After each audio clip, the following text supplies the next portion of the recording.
శ్రీనివాసరెడ్డి గారు ఏకంగా ఒక ఐక్యత చాటే రీతిలో మిర్యాలగూడలో అటు కోమటిరెడ్డి వెంకటరెడ్డి గారు ముఖ్యమంత్రి గారు మొత్తం దాదాపు మంత్రివర్గం అంతా డయాస్ మీద ఉండి మాట్లాడారు. ఏ చిన్న చిన్న లొక్కలు గందరగోళాలు ఈ మధ్య వినపడ్డా వాటన్నిటికీ ఒక మెసేజ్ ఇచ్చేలాగా బాధ్యతలు కూడా ఇన్ఛార్జ్ మంత్రులకి వాళ్ళ సొంత నియోజకవర్గాలు అట్లా రకరకాలుగా ఎవరి సత్తా ఏంటి అన్నది స్థానికంగా చూపించేలాగా కూడా కొన్ని ఏర్పాట్లు చేసుకున్నారు. సరే, చాలా ఎక్కువ స్థాయిలో మున్సిపాలిటీలోనే చిన్న చిన్న గ్రామ పంచాయతీలు కాస్త మేజర్ పంచాయతీలు కూడా మున్సిపాలిటీ అయిపోయినాయి. కానీ కీలకంగా ఈ 6-7 కార్పొరేషన్స్ ఏవైతే ఉన్నాయో ఈ కార్పొరేషన్స్లో పరిస్థితి ఎలా ఉండొచ్చు? మొత్తంగా కాంగ్రెస్ ఈ మెజారిటీ మున్సిపాలిటీలు గెలుచుకునే అవకాశం ఉందా? గుడ్ ఈవినింగ్ అండి. హెచ్ఎంటీవీ ప్రజానికానికి, అదేవిధంగా శ్రీనివాస్ గారికి, వెంకటరెడ్డి గారికి, బొల్ల మల్లయ్య గారికి, రెహమాన్ గారికి నమస్తే సార్. ఇప్పుడు చాలా స్పష్టంగా అంటే తెలంగాణలో ఉన్నటువంటి 132 మున్సిపల్ కార్పొరేషన్లో 7 మున్సిపల్ కార్పొరేషన్లు 116 మున్సిపాలిటీల్లో ఎన్నికలు జరుగుతున్నాయి. మెజారిటీ స్థానాలు అంటే శ్రీనివాస్ గారు దాదాపు 80+% మెజారిటీ స్థానాలు కాంగ్రెస్ పార్టీ కైవసం చేసుకోబోతుంది. చాలా స్పష్టంగా హెచ్ఎంటీవీ సాక్షిగా నేను చెప్తున్నా. ఎందుకంటే ఇవాళ ఉత్తర తెలంగాణలో ఆదిలాబాద్, నిజామాబాద్, కరీంనగర్ లాంటి చోట్ల బీజేపీ పోటీ ఇస్తుంది. ఇది క్లియర్, ఇది అడ్మిటెడ్ ఫ్యాక్ట్. సో ఇక దక్షిణ తెలంగాణకు వస్తే బీఆర్ఎస్ అనేది నామం మాత్రమే. ఎందుకంటే కేసీఆర్ గారు ప్రసారానికి వస్తానన్నారు, రావట్లేదు, ఆయన చేతులెత్తేశారు. ఇక మన హరీష్ రావు గారు, కేటీఆర్ గారు వల్ల అయితే ఇది కాని పని. ఇందాక మల్లయ్య గారు చెప్పినట్టుగా ముందే యాంటిసిపేటరీ లాగా ముందే గెలిచిన తర్వాత అభ్యర్థులు ఇళ్లకు వస్తారని అంటున్నారు. గెలిచిన తర్వాత కాదు, ఆల్రెడీ ఇప్పటికి కూడా ఉదాహరణకు మా ఖమ్మం జిల్లా తీసుకుంటే ఉదయం నేను మా ఖమ్మం జిల్లా పాలేరు నియోజకవర్గం మున్సిపల్ ఎన్నికలు కూడా ప్రచారం పొంగులేటి గారితో కలిసి పాల్గొన్నాను. పొంగులేటి గారు అయితే 4 రోజుల నుంచి ఫుల్ గా ఇదే పని మీద ఉన్నారు ఆయన. చాలా క్లియర్ గా అంటే మా ఖమ్మం జిల్లాలో అయితే క్లీన్ స్వీప్ అయితే, మా జిల్లాలో ఉన్నటువంటి ఉమ్మడి జిల్లాలో క్లీన్ స్వీప్ గా అయితే ఎక్కడ కూడా అంటే దక్షిణ తెలంగాణలో కూడా ఎక్కడ కూడా టీఆర్ఎస్ బలమైన అభ్యర్థులు లేరు, బలమైన పోటీ కూడా ఇవ్వట్లేదు. జస్ట్ ఏంటంటే ఉనికి కాపాడుకోవడానికి అవకాశం ఉన్నది అంతే. ఉత్తర తెలంగాణ మాత్రం బీజేపీకి కొన్ని వాళ్ళకి రావడానికి అవకాశం ఉంది. ముఖ్యంగా ఏంటంటే ఇప్పుడు 3 జరగట్లేదండి. మా ఖమ్మం గాని, హైదరాబాద్, వరంగల్ ఈ 3 కార్పొరేషన్ జరగట్లేదు, మిగతా అన్ని కార్పొరేషన్ జరుగుతుంది. కార్పొరేషన్ లో ఏడీకి నాకు తెలిసి 5 కార్పొరేషన్ రావడానికి అవకాశం ఉంది డామ్ షూర్ గా. ఇక మున్సిపాలిటీలు అయితే మాక్సిమం కొట్టేస్తాం, మున్సిపాలిటీలు అయితే మాక్సిమం వచ్చేస్తాయి. ఎక్కడ కూడా నేను చూస్తున్నా అంటే నేను ఇక్కడ టీఆర్ఎస్ కాంగ్రెస్ అని చెప్పడం కాలేదు, కానీ బీఆర్ఎస్ ఎక్కడ కూడా అభ్యర్థులు ఎక్కడ కూడా సరిగ్గా బలంగా లేరు నిల్చోడానికి కూడా.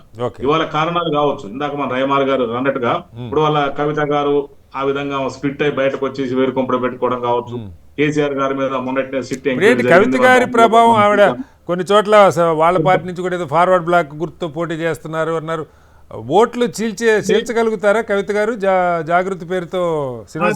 ఇప్పుడు ఓటమి శ్రీనివాస్ గారు ఓటమి గెలుపులేదండి. 2% ఓటు మా వాళ్ళ నుంచి స్ప్లిట్ అయితే కథం అయిపోతుంది కదా. గెలుపోవటంలో ఎక్కడైనా అంతే కదా, ఏదైనా అడ్మిటెడ్ ఫ్యాక్ట్. అది కూడా ఇప్పుడు 2%, 3% తోటి ఆమె ఖచ్చితంగా ఆ ప్రభావం ఉంది. కవిత గారికి మనం తక్కువ అంచనేయడానికి ఆమె గెలిపించలేకపోయినా ఓడించగలిగే సత్తా ఉన్న నాయకురాలు ఆమె, అలాంటి సందేహం. ఎందుకంటే ఆమెకు జాగృతి సంస్థ ఉంది, యూత్ కూడా మంచి అండున్నారు, మహిళలు కూడా ఆమెకు ఉన్నారు. కాబట్టి ఖచ్చితంగా ఆమెను సస్పెండ్ చేశారు ఏకపక్ష నిర్ణయాలు తీసుకొని.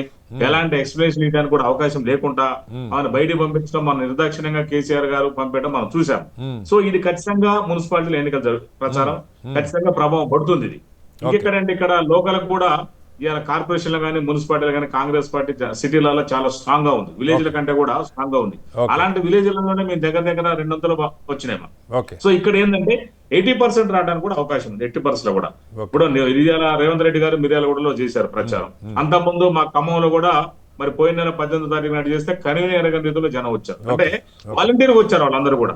ఇప్పుడు మా ఖమ్మం, ఉమ్మడి ఖమ్మం, నల్గొండ జిల్లాలో కూడా బాగా ఎఫెక్ట్ ఉంది. అంటే చెప్పుకోదగ్గ మీ జిల్లాలో కాదు సార్, సిపిఐ చాలా చోట్ల ఒంటరిగా పోటీ చేస్తుంది, కొన్ని చోట్ల కాంగ్రెస్ సిపిఎం కలిసి పోటీ చేస్తున్నారు. ఎందుకని మీకు రాష్ట్ర స్థాయిలో కలిసి ఉన్నారు వాళ్ళు, లోకల్ గా కలుపుకోలేకపోయారా? అంటే ఇప్పుడు మా జిల్లాలో ముఖ్యంగా ఏంటంటే సిపిఐ ప్రభావం ఉన్నది. మా ఎదులపురం మున్సిపాలిటీ, అదే విధంగా కొత్తగూడెం కార్పొరేషన్ కూడా ఉన్నది. కాబట్టి ఇక్కడ స్థానికంగా ఏంటంటే పొత్తులు కుదరలేదు. స్థానికంగా పొత్తులు కుదరకపోవడం, వాళ్ళు ఎక్కువ సీట్లు ఆశించడం, డిప్యూటీ మేయర్ లాంటి పోస్ట్ కూడా ఆశించడం కూడా పొత్తు బిడిసి కొడతానికి ప్రధాన కారణం ఇది.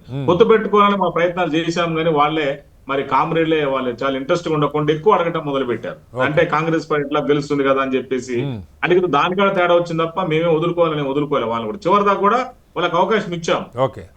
అట్లాంటి పరిస్థితుల్లో వాళ్ళు వెళ్ళిపోయారు తప్ప వేరే ఏం లేదు. ఇవాళ ఎదులపురం కావచ్చు, అదేవిధంగా వాళ్ళ ప్రభనుడు కొత్తగూడెంలో కూడా కోనంద సాంబశివరావు అక్కడ కూడా మేము ఖచ్చితంగా కాంగ్రెస్ పార్టీ మరి అక్కడ కార్పొరేషన్ మేయర్, ఇక్కడ మున్సిపల్ చైర్మన్ కూడా మేము ఖచ్చితంగా గెలుస్తాం, చాలా స్పష్టంగా చెప్తున్నాం. ఓకే. ఇక మీరు అన్నారు ఇందాక పవన్ కళ్యాణ్ గారు వచ్చేసి ఈ నెల 7-8 తారీఖులలో ప్రచారం చేస్తారు అన్నారు. పవన్ కళ్యాణ్ గారి ప్రచారానికి సినిమా యాక్టర్ చూడటానికి వస్తారు తప్ప ఆయన ప్రభావం నిల్లు ఇక్కడ. ఎందుకంటే జనసేన అంటే తెలంగాణలో జనం లేని సేన. వాళ్ళకేం సీట్లు ఇచ్చినట్లేరు, ఇక్కడ ఉత్తగా ప్రచారానికి వాడుకుంటారు జనసేన. ఊరుకుని వచ్చి ఆయన షోప్ చేసి వెళ్ళిపోతారు, చేతులు పెట్టి టాటా బాయ్ బాయ్ అని చెప్పిపోతారు తప్ప. ఇప్పుడు యాక్చువల్ గా మనం చూస్తున్నాం, గతంలో కూడా చిరంజీవి గారికి కూడా పెద్ద ఎఫెక్ట్ కాలేదు. పవన్ కళ్యాణ్ గారు ఏంటంటే కూటమి వల్ల ఆయన బెనిఫిట్ పొందారు తప్ప ఇండివిజువల్ ఉంటే మళ్ళీ ఒక 20 సీట్లు ఎమ్మెల్యేలు కాదు అక్కడ ఆంధ్రాలో. ఒక ఎమ్మెల్యే కూడా గెలిచేవాడు. గతంలో చూసాం ఆయన కూడా ఓడిపోయాడు. ఇక నితిన్ నబీ కొత్తగా యంగ్, ఆయన 45 years, ఆయన జాతీయ అధ్యక్షుడు అయ్యిండు. మరి వాళ్ళ మహబూబ్ నగర్ లో ప్రచారం చేస్తుండ్రు. ఆయన ప్రచారంలో ఏంది, ఆయనకు స్థానిక పరిస్థితులు స్థితిగతులు ఏమీ తెలవు. ఏదైనా రాష్ట్ర ఆయన ఎక్కడో పరిస్థితులు గుళ్ళు కూల్ చేశారు కాంగ్రెస్ ప్రభుత్వం, ఈ 2 ఏళ్లలో బోల్డ్ అని దేవాలయాలు కూర్చారు ఎక్కడో, మరి నాకు సమాచారం చెప్పాలి. ఇది ఎక్కడన్నా ఇది ఎంత అన్యాయం అండి. కాంగ్రెస్ పార్టీ గుళ్ళు కూలుస్తుందండి, ఇది ఎక్కడ అన్యాయం అండి. కాంగ్రెస్ పార్టీ గుళ్ళు ఎందుకు కూలుస్తుందండి? ఏమన్నా కాంగ్రెస్ పార్టీ మన పని లేదా? మనం కూడా అర్థం చేసుకోవాలి. ఒకరి మీద మనం గుడ్డ కలిసి మీదేసేటప్పుడు నిజాలు ప్రజలంతా పిచ్చివాళ్ళు కాదు కదండి, అన్ని అర్థమవుతున్నాయి. కాంగ్రెస్ పార్టీ ఏ మతానికి కూడా ఏ కులానికి కూడా ఎప్పుడు వ్యతిరేకంగా లేదు. కాంగ్రెస్ పార్టీ అంటే సర్వమత సమ్మేళనం, సర్వ కులాల సమ్మేళనం. అది మనం చాలా స్పష్టంగా చూసాం. ఇలా బీజేపీకి ఎట్లుందంటే మతం పేరు చెప్పుకుంటే తప్ప వాళ్ళకి ఓట్లు అడిగే పరిస్థితి లేదు. మతం పేరు చెప్పుకుంటేనే, రాముడి పేరు చెప్పుకుంటేనే. మనం చూసాం, మనం మహాత్మా గాంధీ జాతీయ గ్రామీణ ఉపాధి హామీ పథకం తీసేసి జీరామ్జీ పెట్టారు. రామ్ పేరు పెట్టడం మాకు అబ్జెక్షన్ లేదు, కానీ గాంధీ పేరు ఎందుకు తీసేయాలనేది మా బాధ. ప్లస్ ప్రజలకు కూడా వాళ్ళు గ్యారంటీ ఇవ్వలేకపోయారు కదా. ఆ గ్యారంటీ పథకాన్ని కాస్త ఇప్పుడు వారంటీ పథకం చేశారు. అంటే గ్యారంటీ అంటే 100%, వారంటీ అంటే ఆప్షన్, ఇంకా లీగల్ గా చెప్పాలి. సో అది ఆప్షన్ పథకం చేశారు. మరి ఇట్లాంటి పరిస్థితులు ఇక్కడికి వచ్చి మన ఆయన వచ్చి నితిన్ నవీన్ గారు వచ్చి ఇక్కడ ప్రచారం చేయడం వల్ల నేను ఒరిగేది ఏం లేదనుకుంటాను. సరే, ఉన్నోళ్ళు కిషన్ రెడ్డి గారు, అరుణమ్మ గారు, వాళ్ళందరూ ఉన్నారు, బండి సంజయ్ గారు, వాళ్ళు చేస్తున్నారు. కాకపోతే ఆయన రావడం వల్ల అదనంగా ఏమీ వరగదు. నేను అదే క్లారిటీ ఇస్తున్నాను. సో ఇక్కడ ఎక్కడ కూడా వాళ్ళు, మాకు తెలిసి బీఆర్ఎస్ వాళ్ళు ఈ తెలంగాణ రాష్ట్రంలో నామమాత్రానికి పరిమితం అయిపోతారు. ఉత్తర తెలంగాణలో మాత్రం చెప్పుకోదగ్గ స్థితిలో బీజేపీ ఉంటుంది. మాకు బీఆర్ఎస్ తోటి కష్టం లేదు, బీఆర్ఎస్ తోటి ఫైట్ లేదని కూడా నేను చాలా స్పష్టంగా చెప్తున్నాను.